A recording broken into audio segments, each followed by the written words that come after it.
नमस्कार.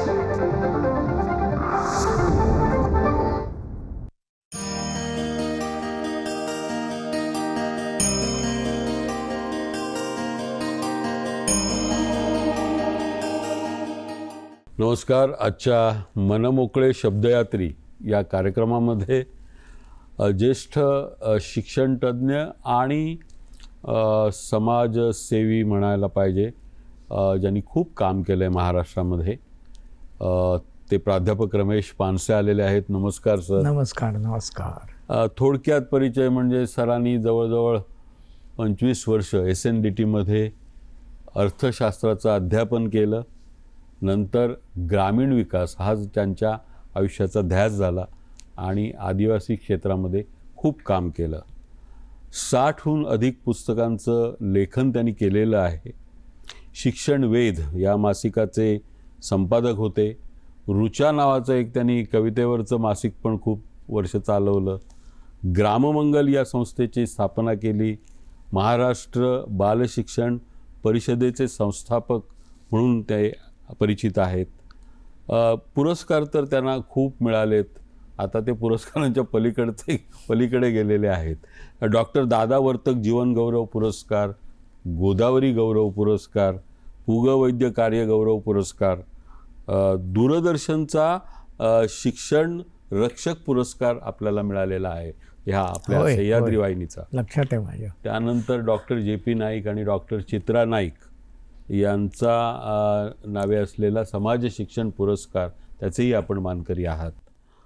पुरस्कार तर मिळत असतात सर, पण तुमचं ना माझ्यासारख्या त्रयस्थ माणसाला तुमचं सगळं जीवनच म्हणजे इतकं विस्कळीत आणि असं भिरभिरलेलं वाटतं. म्हणजे आमच्या कोकणात शब्द आहे भिरभिरलो. तो भिरभिरलो म्हणजे अनेक क्षेत्रांमध्ये एखादा माणूस काम करतो आणि त्या काळामध्ये उत्कृष्ट काम होतं. तसं तुमचं काम हे SNDT विद्यापीठामध्ये अर्थशास्त्राचे प्राध्यापक म्हणून सुरू झालं आणि मग मराठी अर्थशास्त्र परिषदेची स्थापना पण तुम्ही केली. बरोबर. तर मला ना जाणून हे घ्यायचं आहे, मराठी अर्थशास्त्र असं काही नवीन असतं का प्रकरण? म्हणजे नाही, मराठी लोकांचं. अच्छा. मराठी प्राध्यापकांचं. वा. अशा तऱ्हेची ती एक संघटना की जी संघटना म्हणजे ज्या काळात हे निर्माण झालं त्या काळात 6 विद्यापीठं होती महाराष्ट्रात आणि 6 विद्यापीठातनं मराठीतनं अर्थशास्त्र शिकवायला सुरुवात झाली. बरं. म्हणून मराठी शब्द अर्थशास्त्राला लागला तो असा. अर्थशास्त्र मराठी नव्हे तर मराठीतून अर्थशास्त्र शिकणारी मुलं, शिकवणारे शिक्षक, अशा तऱ्हेची ती व्यवस्था. त्यामुळे अर्थात मराठीतनं सुरू व्हायलाही काही कारणं घडली, पण तो सध्या राजकीय भाग आहे, तो बाजूला ठेवतो मी. मुख्यतः असं आहे की त्यामुळे खूप मुलं अर्थशास्त्र घेऊन शिकायला लागली. हे फार चांगलं 6 विद्यापीठात झालेलं आहे. बिलकुल. आणि तुम्ही त्या काळामध्ये 2 पुस्तकं तुमची मला वाटतं खूप अर्थशास्त्रावरची प्रकाशित झाली आणि गाजली. एक स्वदेश नीती आणि दुसरं लोकहितवादींचं दारिद्र्याची चिकित्सा, लोकहितवादींची.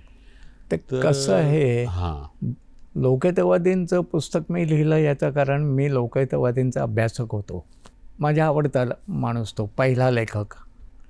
म्हणजे पहिला लेखक या अर्थाने की 1818मध्ये पहिलं आपलं पेशवाई बुडाली आणि 1823चा आमच्या लोकहितवादींचा जन्म आहे.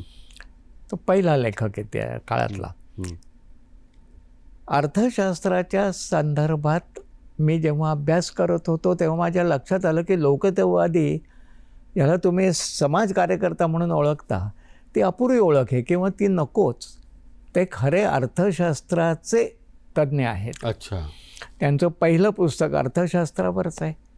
बरं. त्यांचं लक्ष्मी ज्ञान म्हणून हे मराठीतलंही पहिलं पुस्तक आहे. अच्छा. अर्थशास्त्रावरचं अशा तऱ्हेचं आहे. आणि स्वदेश नीती ही पुस्तिका आहे का? आता त्या काळात मी पुस्तिका लिहायला घेतल्या. कारण मोठं पुस्तक लिहिण्यापेक्षा छोट्या एका विषयावर लेखन करावं आणि मुलांना किंवा शिक्षकांना उपलब्ध करावं अशा तऱ्हेचं तेवढी एक तुम्हाला दिसली. एक 10 पुस्तकं माझी त्या काळात केवळ अर्थशास्त्राच्या संदर्भात मराठीतनं असा तो प्रयत्न होता. SNDTचे दिवस कसे होते? SNDTचे दिवस विद्यार्थिनींना चांगले होते, मला कठीण होतं. बरं. म्हणजे असं आहे की माझ्या बॉस असत त्या महिला होत्या, महिलाच असणार. माझ्या सहकारी सगळ्या महिला, हो माझ्या विद्यार्थी म्हणजे विद्यार्थिनी सगळ्या महिलाच. हो आणि या महिलांच्यात हो SNDTत आमचे 11 पुरुषांची फक्त 100त 11 पुरुष असे होते की ज्यांची एक टीम बर वेगळी काढता आली असती. बर बहुतेक सगळं राज्य महिलांचं. बर त्यामुळे मी बऱ्याचदा असं गमतीत म्हणतो की माझी भाषा नशीब मी येते ग असं म्हणणारी नाही झाली. पण तुमच्या जीवनसाथी तुम्हाला SNDTतच भेटल्या? नाही, त्या भेटल्या आणि मग मी SNDTत बर न भिता गेलो. बरं. पण त्या SNDTत पण काम करत नंतर होत्या? माझ्यानंतर त्या तुमच्या SNDTतही बरं. त्याही प्राध्यापिका झाल्या. हो. आर्थिक स्थैर्यही होतं तसं बघितलं तर. हे सोडून तुम्हाला हे ग्राममंगलचं खूळ कसं लागलं? खूळच म्हणायला पाहिजे, म्हणजे तुम्ही तिकडे गेला डहाणू तालुक्यात आदिवासींच्या सोबत काम करायला. त्याच्याला काहीतरी घडत असतात आयुष्यात, काही अपघात घडतात. 1982 साली ना? 82 साली गेलो. 82 साली संस्था स्थापन केली नवी, पण मी खरं त्यापूर्वीच गेलो. माझा संबंध त्या काळच्या समाज कार्यकर्त्या अनुताई वाघांची होत्या. त्या माझ्या नातेवाईक होत्या, त्या माझ्या मामी बहीण होत्या, आते बहीण होत्या, मी त्यांचा मामी भाऊ होतो. आणि त्या आमच्याकडे येत असत ठाण्याला, त्या कोसबाडला असायच्या. येताना म्हणल्या होत्या ये एकदा आमचं पाहिला, म्हणून गेलो मी. आणि त्या कामाने माझे डोळे दिपले. काय कठीण परिस्थितीत उत्तम काम करणं आणि मुलांच्यात काम करणं, आदिवासी मुलांच्यात काम करणं, वेगळी स्वतःची भाषा असलेल्या मुलांच्यात काम करणं, ही सगळी जी गुंतागुंत मी पाहिली तेव्हा मी अनुताईंना नमस्कार केला. अनुताई म्हणल्या मग तू हळूहळू लक्ष घाल, आम्हालाही मदत लागते. आणि अनुताईंच्या आज्ञेने मी त्या कामात उतरलेलो आहे. अच्छा. आणि मग त्या कामाची इतकी गोडी लागते ती जे कामाची गरज कळायला लागल्यानंतर. एवढी मोठी गरज होती आणि इतक्या थोडी मंडळी काम करतायत तिथे, तर आपण तिकडे उतरलं पाहिजे. मग मी नोकरी दिली सोडून आणि पूर्ण वेळ तिकडे कामाला गेलो. बरोबर. फार चांगली माणसं, फार चांगली माणसं. गैरसमज असतात ना आदिवासींबाबत. अगदी खरं आहे. मला लोक म्हणाले अरे तिकडे कुठे मारामाऱ्या खून होतात, त्यांना कळतात घरी, बघा आता मुंबईतल्या लोकांना. आणि प्रत्यक्षात काहीही नाही. अतिशय चांगली माणसं. बरोबर. आणि मला वाटतं याच संदर्भामध्ये तुमचा तात्यासाहेब शिरवाडकरांशी, म्हणजे त्यांनी पण आदिवासींसाठी खूप काम केलं, त्यांचाही तुमच्यावर लोभ होता, कुसुमाग्रजांचा. हां. नंतर रुईयामध्ये तुम्हाला विंदा होते शिकवायला, शिक्षक होते. मला फार चांगले शिक्षक होते. सिपू भागवत होते. होय. शांताबाई होत्या. तर ते कसे दिवस होते सगळं? मी तुम्हाला सांगू, माझे कॉलेजचे दिवस हे अत्यंत आनंदाचे दिवस आणि सगळे लक्षात राहावेत असे, आजही लक्षात राहावेत असे दिवस होते. अतिशय चांगली प्राध्यापक मंडळी होती. प्राध्यापक मंडळींना त्यांच्या विषयाच्याही पलीकडे जाऊन विद्यार्थ्यांच्यात रस होता. त्यांनी मला घडवलं असं मी म्हणेन, आणि प्रेम केलं आमच्यावर. असे अनेक विद्यार्थी त्यांचे. परंतु मुख्यतः असं आहे की आपल्याला चांगले प्राध्यापक मिळणं हा आयुष्यातला एक योग असतो. तो माझ्या विद्यार्थ्यांना नाही मिळाला कधी, त्यांना मी शिक्षक होतो. नाही, तुम्ही विनोदाने आणि फारच मॉडेस्टी आहे तुमची. पण मुलांना ज्यावेळी कबीर पुरस्कार मिळाला त्यावेळी तुम्हाला त्यांनी बोलावून घेतलं, तो काय किस्सा आहे सांगा? त्याचं असं आहे, विंदांचं माझ्यावर प्रेम होतं, जाणं आमचं थोडंफार होतं. मी पुन्हा प्राध्यापकच झालेलो होतो, साहित्यात मला रस होता. हे सगळे गुण विंदांनी माझ्यावर प्रेम करावं असे होते. मध्यंतरी काही काळ मी प्राध्यापक झालो, जाणं जरा कमी झालं. परंतु एक दिवशी त्यांचा मला फोन आला की अरे बाबा तू आहेस कुठे? आहे म्हटलं इथेच आहे, तुमच्याजवळ आहे. ते म्हणाले माझं काम आहे, ये. गेलो घरी. ते म्हणाले हे बघ ते कबीरच ना कबीर हां ते कबीर पुरस्कार त्यांना मिळालेला होता मध्य प्रदेशचा 2 लाख रुपयांचा. ते म्हणाले की अरे ते माझ्या बँकेत पडून आहेत पैसे, त्याचं काहीतरी कर ना तू. तर म्हटलं काय करू, वाटून टाक म्हणले तुला वाटायचे ते. त्यांनी माझ्या हातात ठेवले पैसे. बघा. आणि मग मी 4 चांगल्या संस्था त्या काळात महाराष्ट्रात असणाऱ्या प्रत्येकी 50,000 त्यांना दिले. हो. आणि त्याच्या पावत्या सरांना नेऊन दिल्या. बघा कसं असतं. आहे ना. म्हणजे अनुताईने तुम्हाला एका पद्धतीने वेगळ्या अर्थाने एक वेगळी दृष्टी, जीवनदृष्टी दिली. अगदी विंदांसारख्या लोकांनी तुम्हाला एक होय. वेगळं एक संस्कारच असतात, ते वेगळे दिवस होते. ह्या सगळ्या गप्पा आपण यापुढेही अशा चालू ठेवणार आहोत. तोपर्यंत थोडीशी विश्रांती.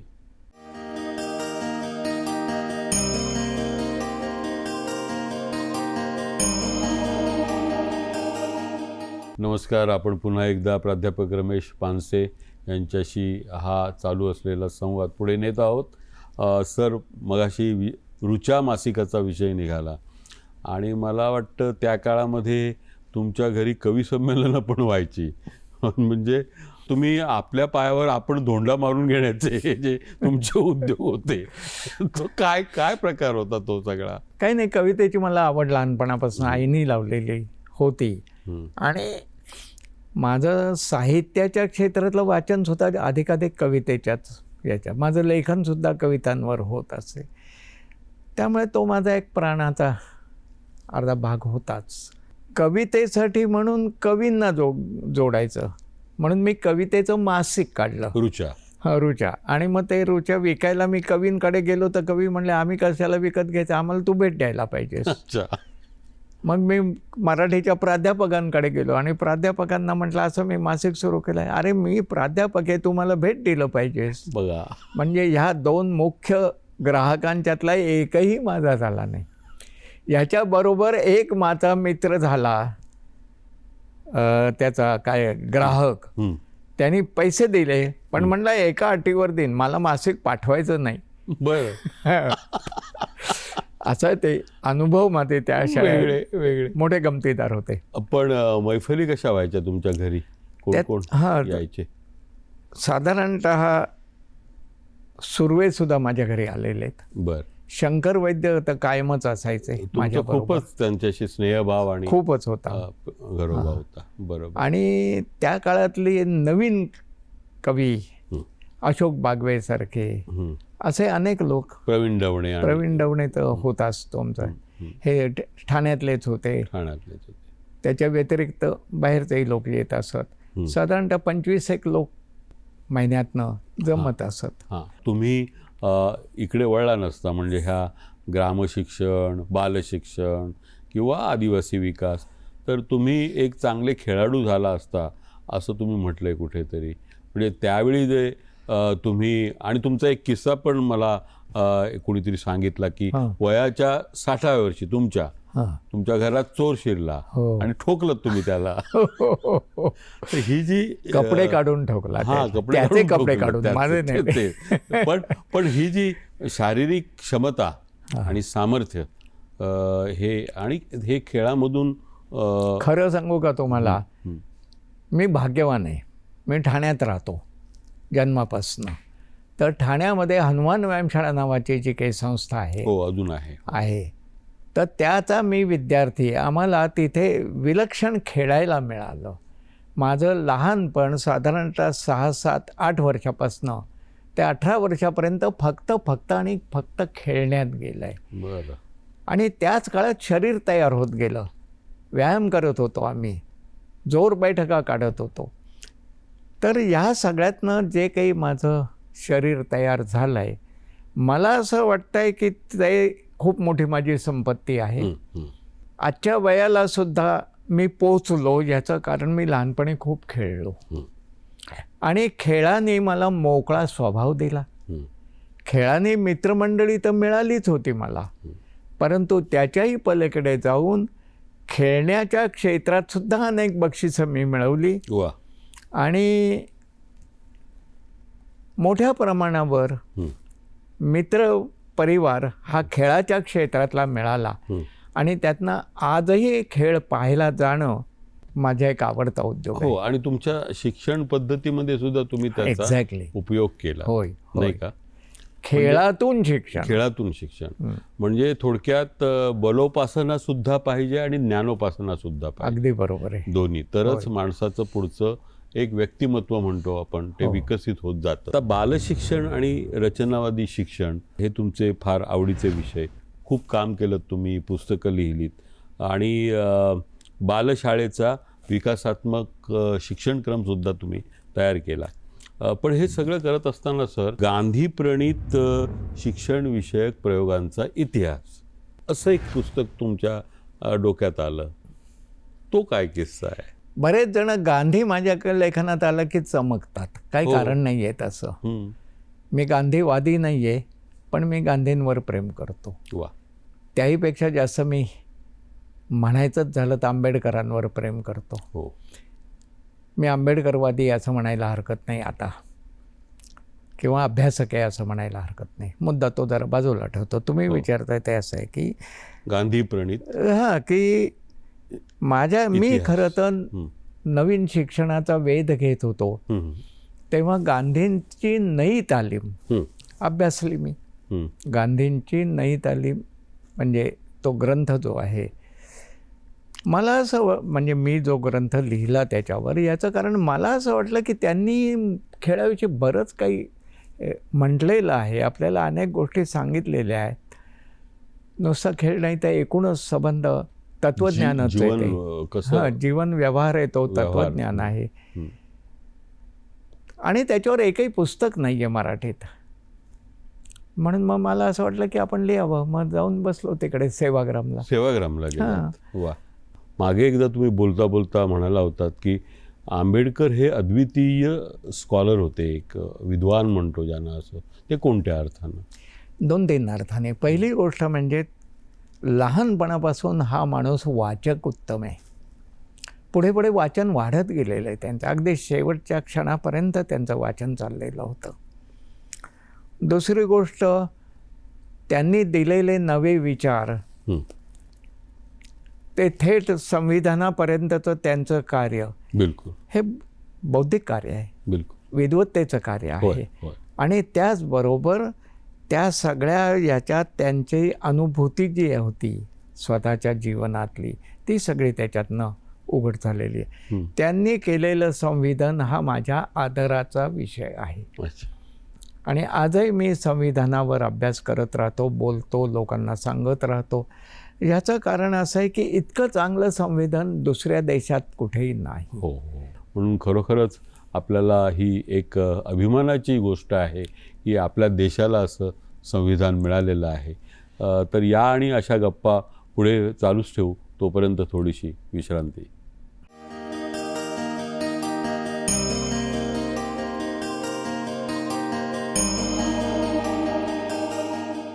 मध्ये हे सगळं चालू असताना बालशिक्षण, ग्रामविकास, मध्येच तुम्हाला ते मानवी मेंदूचं काम सुरू केलं तुम्ही, त्याच्या भावना, त्याचं कार्य, त्याच्यावर पुस्तक लिहिलं.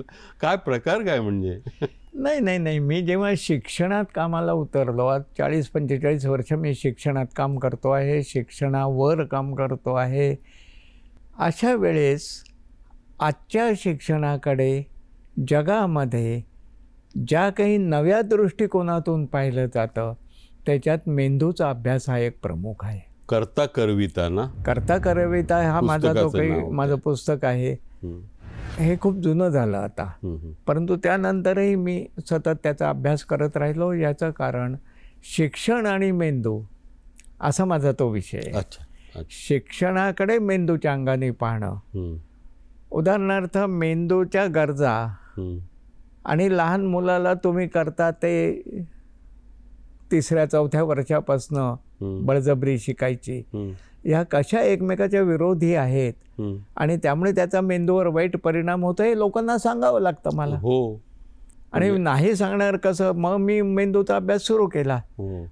मेंदूचा अभ्यास हा शिक्षणाचा एक आधार आहे. बिलकुल. ह्याला जोडून एक प्रश्न, अल्फी कोहेन, मोठं नाव, अमेरिकन शिक्षण तज्ञ, त्यांनी ह्या सतत ही जी रेस आहे शिक्षण क्षेत्रातली, किंवा ही चढाओढ आणि एक प्रकारचा भौतिक चंगळवादासाठी शिक्षण, असा जो एक जगभर काहीतरी गैरसमज पसरला, त्याच्या विरोधी त्यांनी सूर आपला ठेवलेला आहे. आणि त्यांच्या काही निवडक निबंधांचा तुम्ही अनुवाद केलात, तर ते सगळं सांगा जरा.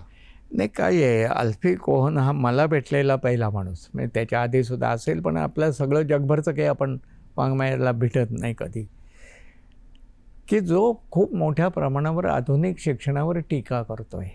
हो. आणि मग माझ्या असं लक्षात आलं की तो अनेक मुद्दे असे सांगतोय की ते खरंच जाचक आहेत. मग मला असं वाटलं की हे आपल्या लोकांपुढे आणलं पाहिजे, आणि म्हणून मी मराठीत त्याचं काही लेख त्याच्यावर लिहिले. हा त्याला एक भाग. पण दुसरा भाग, मला एक नवी दृष्टी मिळाली त्याच्याकडनं, आणि मग मी त्या नव्या दृष्टीने पाहायला लागलो. तेव्हा मुलांचे शिक्षणात होणारे हाल, तिथपासून आज मी नवा विषय मांडतो की शिक्षण आणि आरोग्य यांचा घनिष्ठ संबंध आहे. वाईट आरोग्य असेल तर शिक्षण अडथळा येतो, पण त्याहीपेक्षा जास्त शिक्षण निरोगी नसेल तर फार मोठा अडथळा निर्माण होतो. पूर्ण म्हणजे कित्येकदा घरातली लहान मुलांची आजारपणं त्यांच्यावर शिक्षणाचा जो दबाव येतो त्यामुळे होतात.